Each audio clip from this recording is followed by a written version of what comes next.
Bienvenidos hermanos, que el Señor les bendiga. Para mí es un privilegio estar aquí con ustedes en este día, comenzando un segundo episodio de nuestro podcast Evangelio Eterno. Aquí me quiero presentar una vez más para aquellos que tal vez se estén cruzando con este video, con este programa y no me conocen. Yo soy el pastor y apóstol Aníbal Alonso. Presidimos Ministerios de Restauración en Alfarero, una iglesia aquí en la ciudad de San Francisco, California, y estamos con este proyecto de poder comunicarles el Evangelio eterno de nuestro Señor y Salvador Jesucristo. La verdad que este podcast nace de las inquietudes que hay en mi corazón de poder transmitirles muchas verdades bíblicas que a veces son un poquito difíciles de comprender y que nosotros en la iglesia, cuando estamos en las series de mensajes que predicamos los viernes y los domingos, siempre nos quedamos con material sin terminar por causa del tiempo. Y eso que pues los hermanos son generosos y son pacientes conmigo y pues me permiten poder desarrollarme. Sin embargo, siempre nos quedamos con mucha información, con mucha palabra de Dios. Y entonces nació en nuestros corazones, y creo firmemente que en el corazón de Dios, el poder crear este tipo de programas donde vamos a poder tocar algunos temas de suma relevancia para el mundo cristiano parlante. Hoy quiero hablarles acerca de un tema que es fascinante a criterio personal, pero también muy poderoso a nivel doctrinal, que creo firmemente que todos los cristianos, los que hemos recibido a Jesús en nuestro corazón como nuestro Señor y Salvador, deberíamos de comprender y tener una revelación mucho más clara acerca del poder de la sangre de nuestro Señor Jesucristo. Estudiar el tema de la sangre en la Biblia dentro de una perspectiva espiritual es bastante profunda y misteriosa, que pues sería imposible poder en un podcast como este tocar todos los elementos bíblicos respecto al tema, pero sí, permítame hablarle un poquito acerca de lo que tengo en mi corazón respecto a algunos detalles que he visto en algunos pasajes bíblicos que creo que puede ser de bastante relevancia. La primera vez que en las Escrituras encontramos la mención de la sangre en sí está en Génesis capítulo 4, versículo 10. Quiero leerles el versículo, yo creo que les va a aparecer en la pantalla en estos momentos. Dice Génesis 4:10, pero él dijo, ¿qué has hecho? La voz de la sangre de tu hermano clama a mí desde la tierra. Y allí me capturó este pasaje donde dice, la voz de la sangre de tu hermano clama a mí desde la tierra. Esto la verdad que es bastante interesante porque nos revela que cuando la persona muere, no termina todo en el momento en que dejamos de respirar, aún en nuestro último suspiro de aliento de vida. Pasan cosas más allá. Y aquí, en el primer asesinato registrado en Génesis, encontramos, como usted sabe muy bien, la historia de Caín y Abel. Y Caín, a causa de la envidia, del enojo, de que notó que Dios rechazó tanto a él primero como a su ofrenda, y le agradó la ofrenda de Abel. Dice la escritura de que Caín, su hermano, termina matándolo.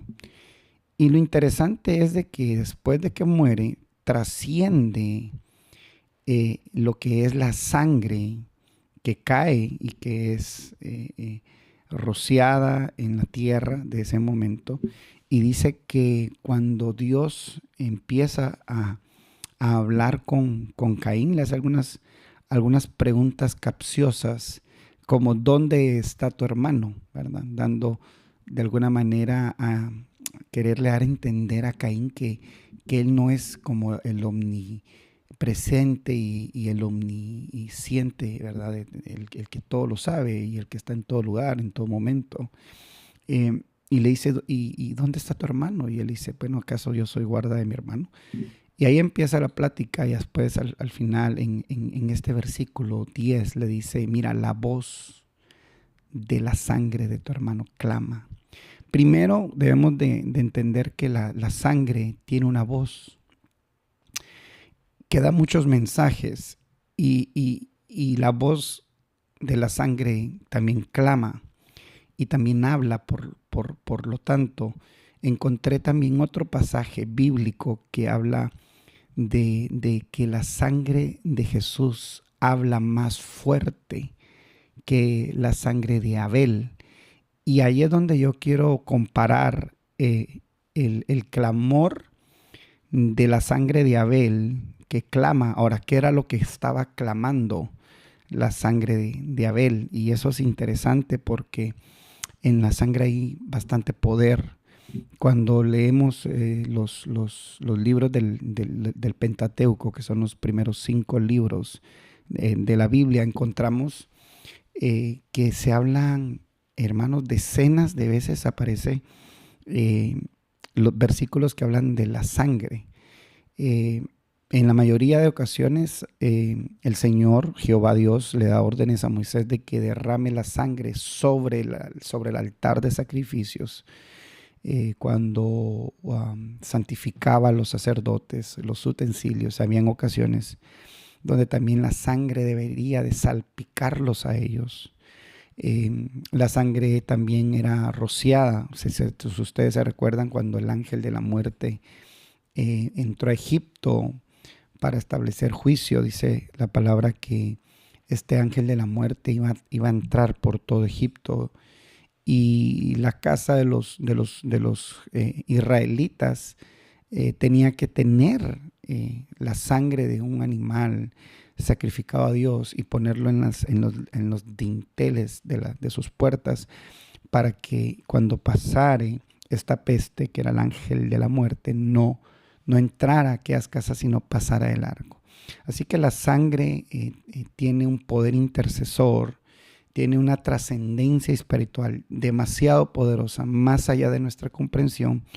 Y por eso hoy en este episodio, en nuestro segundo episodio, quise hablarles un poquito de los misterios de la sangre, porque al comprender y traer a luz algunos temas a nuestra conciencia, vamos a poder crecer de una manera sobrenatural, una manera poderosa, doctrinalmente y en nuestra relación con Dios, porque vamos a poder usar esta herramienta que es la sangre de nuestro Señor Jesucristo.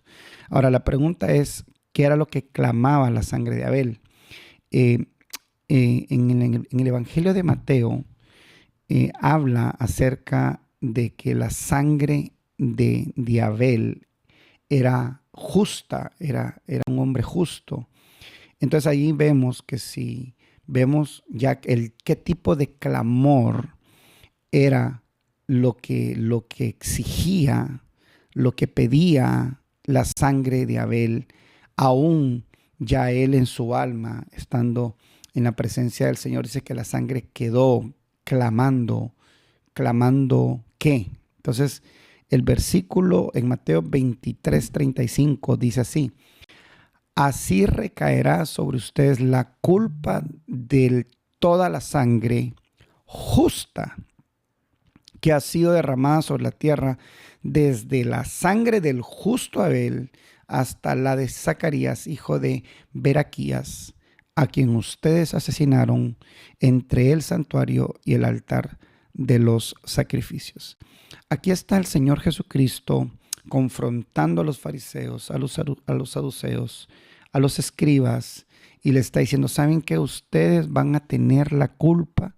Sobre ustedes va a caer la culpa de la sangre de todos los profetas y de todos los justos que predicaron de las escrituras, y ustedes los mataron, ustedes los persiguieron, y la sangre, todos los asesinatos que ustedes cometieron, esa sangre se les va a hacer, se les va a exigir la vida de todos ellos.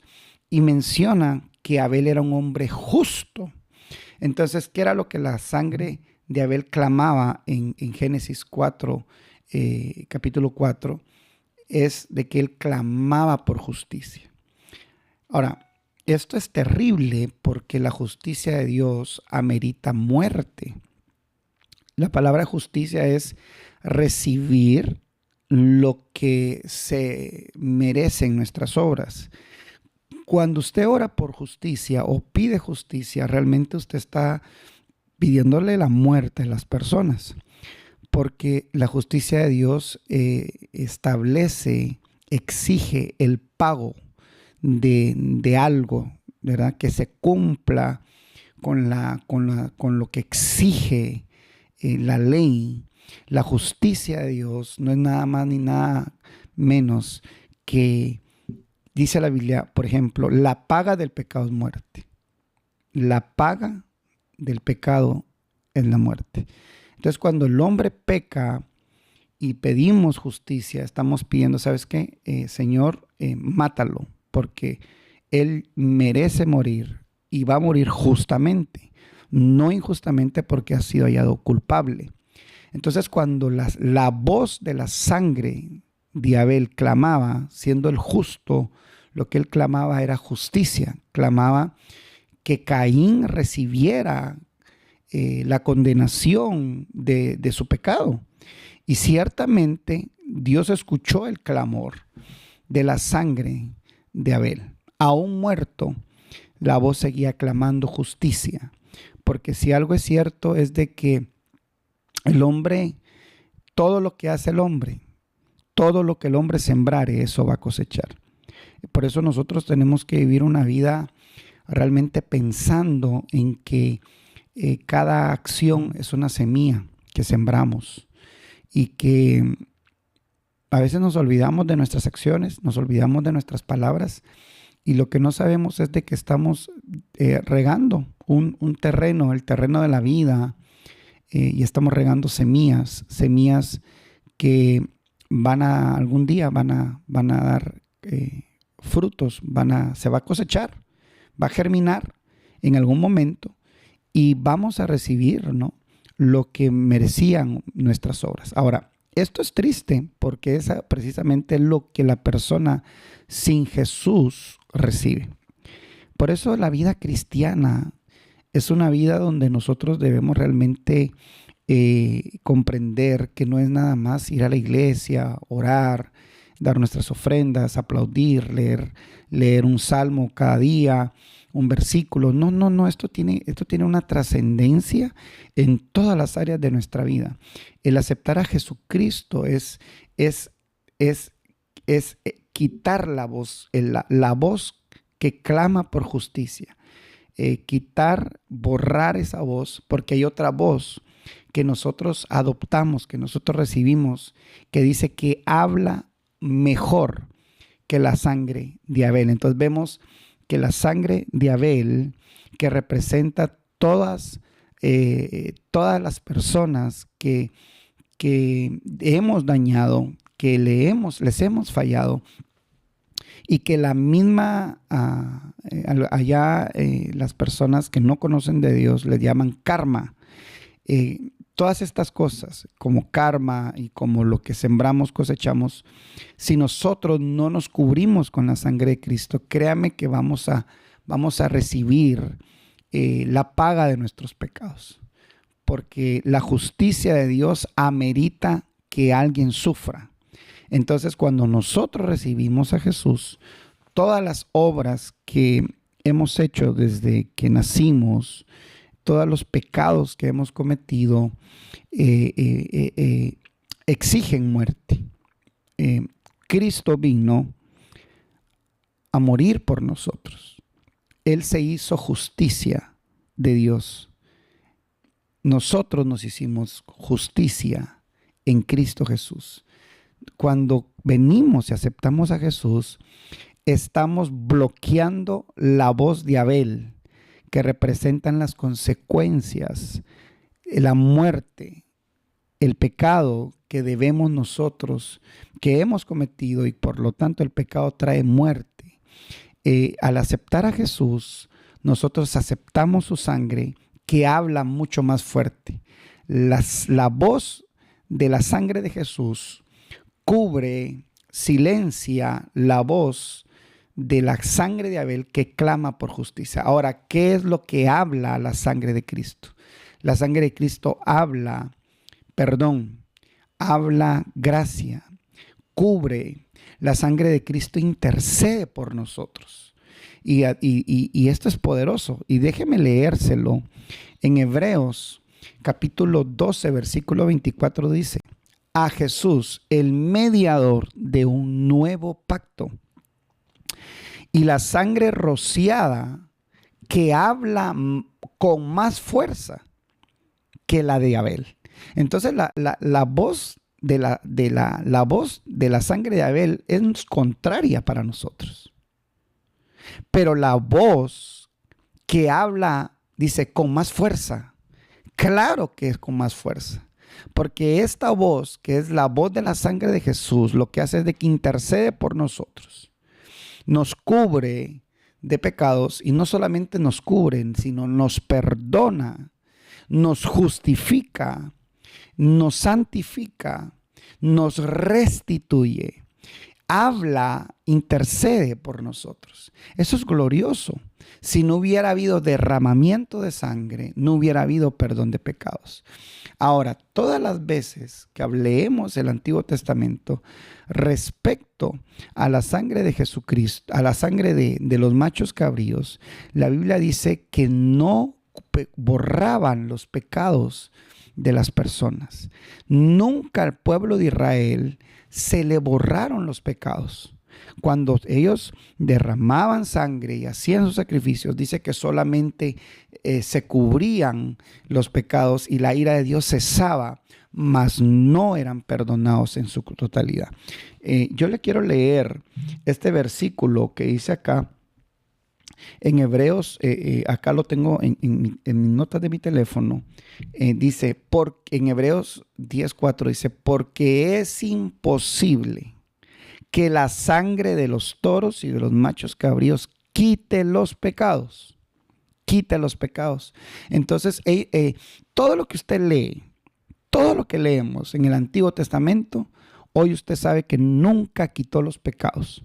Por eso todas las personas que murieron antes del nuevo pacto, antes de la muerte y resurrección de Jesucristo, estaban en el seno de Abraham, esperando la redención de sus almas. ¿Qué estaban esperando? Bueno, que llegara el cumplimiento de los tiempos, que Jesús llegara a la tierra, Dios hecho carne, dice la palabra, y el Verbo se hizo carne y habitó entre nosotros, y vimos su gloria, gloria como la del unigénito Hijo del Padre. Y esto fue profetizado por Isaías, que en la ciudad de Belén nacería el Salvador del mundo.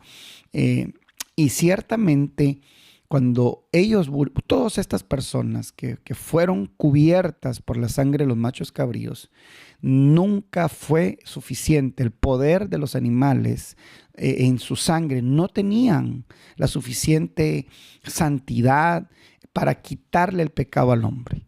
Tuvieron que esperar hasta que Cristo viniera, y Cristo en su gracia, porque la gracia es recibir lo que no nos merecemos, y la misericordia es que evita la misericordia intercede para que no recibamos lo que merecemos. Lo que hace la misericordia es que evita, pone una barrera y dice, no vas a recibir lo que mereces, que es la muerte.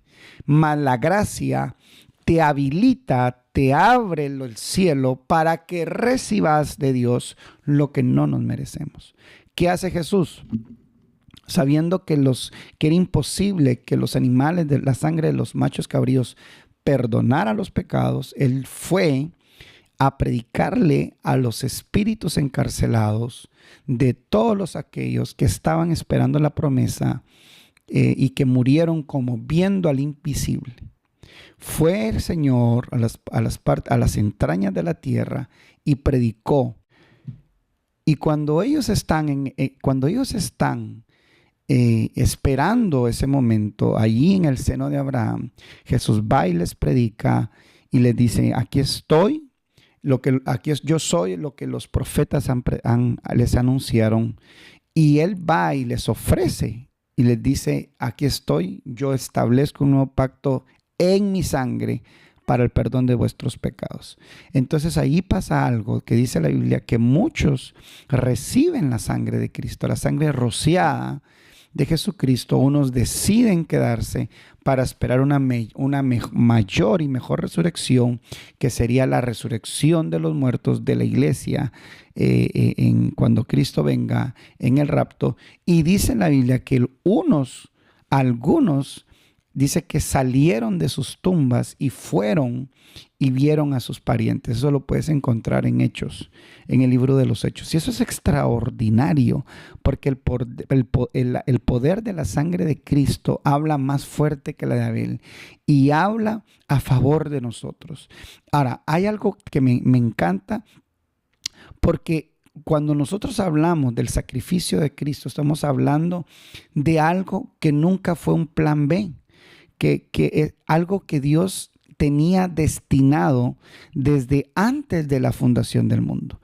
Me llama la atención, si estaba conmigo Apocalipsis, en Revelaciones capítulo 7, versículo 14, quiero leerle esta cita, y usted lo va a poder ver en su pantalla, donde dice, «¿Es usted lo sabe, mi Señor?», respondió, y él dijo, «Aquellos son los que están saliendo de la gran tribulación». Y dice acá, y han lavado y blanqueado sus túnicas con la sangre del Cordero. Imagínense que el apóstol Juan mira la devastación, lo que está pasando en la gran tribulación, y ve a una gran multitud con vestiduras blancas, y viene él y le dice, ¿quiénes son estos que veo que están con vestiduras blancas? Y viene el ángel y le dice, mira, estos son los que han salido de la gran tribulación. ¿Quiénes son estos? Son aquellos que se quedaron, que creían en Cristo Jesús, pero vivieron una vida desenfocada, vivieron una vida sin temor de Dios, vivieron una vida sin Jesucristo en sus corazones, y murieron fuera de la cobertura de la sangre de Cristo, y se quedan en la gran tribulación. No se van en el rapto, se quedan para lavar sus vestiduras, y el Señor les da una oportunidad. El Señor les da una segunda oportunidad y les dice, ahora ustedes van a ser mártires, ahora ustedes van a tener que morir por sostener el testimonio del evangelio. Ahora, si ellos, los que se queden en la gran tribulación, se dejan marcar con la marca de la bestia, valga la redundancia, pues van a tener, literalmente estarán perdidos y entrarán a la segunda muerte, donde no va a haber salvación para sus almas. Mas estos, aunque fueron hallados infieles, se quedan en la gran tribulación, y yo tengo la plena certeza, por lo que miro, que la mayoría de personas que se dicen ser cristianos y no viven una vida en santidad, en obediencia, agradando al Señor, con principios bíblicos, con una doctrina sana, mucha gente se va a quedar. Algunos toman el evangelio a la ligera, como solamente ir el domingo a la iglesia.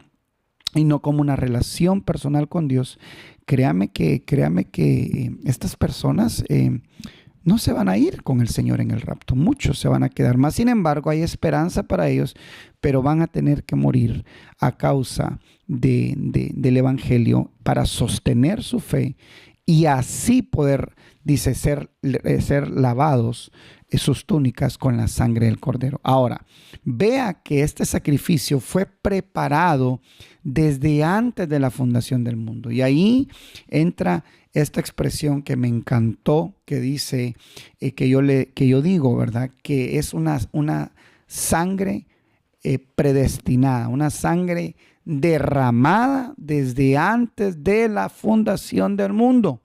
La sangre de Jesucristo. Apocalipsis 13:8 hablando igual de aquellos que se quedaron en la tribulación, en la gran tribulación, y que recibieron la marca de la bestia, dice, a la bestia adorarán todos los habitantes de la tierra. Llegará un momento en que todos los habitantes de la tierra van a adorar a la bestia, porque el poder, de astucia, la seducción va a ser tanta, el sufrimiento va a ser tan fuerte, que no van a poder ni comprar ni vender si no tienen la marca de la bestia. Y dígame usted, ¿qué padre va a soportar ver a sus hijos morir de hambre en la gran tribulación? Por lo tanto, muchos van a terminar adorando a la bestia, sea por voluntad o sea a la fuerza. Y dice acá más adelante, y aquellos cuyos nombres no han sido escritos en el libro de la vida. Significa que desde antes de los tiempos existía y existe el libro de la vida de aquellos que van a tener vida eterna, y todos aquellos que adoraron a la bestia era porque no estaban inscritos previamente. Dice acá, y en el libro del Cordero que fue sacrificado. Oiga, dice que fue, no que iba a ser. El verbo es verbo tiempo pasado. Y eso es importante comprenderlo, porque hay gente que no cree en la predestinación. Hay gente que cree en el plan B, en un plan C, y no existe plan B, no existe plan B, no existe voluntad permisiva. Lo que existe es la voluntad perfecta de Dios. ¿Por qué? Porque desde antes de la fundación del mundo, desde antes que Adán y Eva pecaran, ya había sido sacrificado el Cordero de Dios. Y dice, desde la creación del mundo. Desde la creación del mundo. Ya está hablando de aquellos que no estuvieron inscritos en el libro de la vida y en el libro del Cordero. ¿Por qué dice el libro del Cordero? ¿Por qué dice del Cordero? ¿Por qué no dice el león de la tribu de Judá? ¿Por qué no dice el libro del Verbo? ¿Por qué tiene que usar el término y la figura del Cordero? Porque el Cordero era el que iba a ser sacrificado, iba a ser inmolado, y que su sangre sería la que iba a lavar a todos aquellos que creyeran en Jesús. Por eso dice el libro del Cordero. ¿Quiénes están en el libro del Cordero? Aquellos que han sido lavados con la sangre de Jesucristo, que habla más fuerte que la de Abel. Porque si escuchamos el clamor de la sangre de Abel, tenemos muerte. Seremos marcados como fue Caín marcado, y maldito aquel que matare a Caín. Y esa sería nuestra condenación. Pero bendito Dios, que el Señor previno todo, sabía lo que iba a pasar. Y desde antes de la creación del mundo, el Señor había sido inmolado. Esto está poderoso. Mira lo que dice acá, Primera de Pedro, capítulo 1 y su versículo 19. Primera de Pedro 1:19 dice así: sino con la preciosa sangre de Cristo, como de un cordero, oiga, sin mancha y sin defecto, Cristo, a quien Dios escogió antes de la creación del mundo, se ha manifestado en estos últimos tiempos en beneficio a ustedes. Vea los tiempos, desde antes de la creación, la preciosa sangre de Cristo Jesús, como de un cordero sin mancha y sin arruga, había sido inmolado. Entonces significa que todo estaba en el plan de Dios. Claro que sí. Los fracasos, el primer pecado, el segundo pecado, el tercer pecado, todas las cosas que vemos en la Biblia, Dios las había ya previsto. A Dios no le toma nada por sorpresa. Y algo que quiero resaltar antes de terminar este podcast es el hecho de que Cristo, la sangre de Cristo y nuestro Señor Jesucristo, que es el Cordero de Dios, dice que es sin mancha y sin defecto. Esto destruye todo tipo de teoría conspirativas de que Jesús tuvo hijos y tuvo sexo y se metió y tuvo familia y pecó y anduvo por Egipto y anduvo aquí y allá. Todo eso es completamente falso. Porque él tenía que ser santo, tuvo que haber mantenido su pureza en todas las áreas, en espíritu, alma y cuerpo. Tuvo que ser el cordero perfecto, su sangre perfecta, sin mancha y sin ningún defecto. Cristo no tuvo defectos, Cristo no tuvo ninguna mancha. Si él hubiese pecado, si él hubiera cedido a las bajezas de las concupiscencias del hombre, ciertamente hubiera perdido su sangre el poder para hablar más fuerte que la de Abel. Yo quiero bendecir tu vida y quiero decirte que si no has reconocido el sacrificio del Cordero de Dios, que hoy lo hagas conmigo en este momento. Estos episodios, estos podcasts no solamente son para poder hablarte de la palabra de Dios, sino que a través de esa palabra tu vida pueda ser bendecida al reconocer a Jesucristo como tu Salvador. Mi vida, tu servidor desde los 15 años, en su misericordia, en la misericordia de Dios, tenía 15 años, el Señor me alcanzó y mi vida cambió para siempre. Todo lo que tengo lo reconozco públicamente, se lo debo a Jesucristo, su misericordia, su gracia, sus bondades, mi familia, mis hijos, el ministerio que pastoreamos, el trabajo que tengo secular, todo se lo debo a Jesús. Todo se lo debo a la sangre poderosa que cada día habla mejor, habla por mí. Esa sangre que me perdona, esa sangre que me redime, esa sangre que me da oportunidades, esa sangre que aún sigue viva, sigue salvando y perdonando. Mi pregunta es, ¿has sido lavado con la sangre de Cristo? O la otra pregunta que te tengo es, ¿vas a esperar la gran tribulación para lavar tus vestiduras? Como aquella gran multitud a la cual Juan pregunta, ¿quiénes son estos?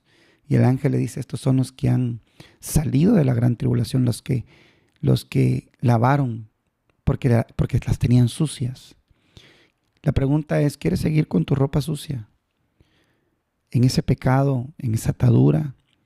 ¿O quieres ser lavado con la sangre de Cristo? Hoy quiero orar por ti.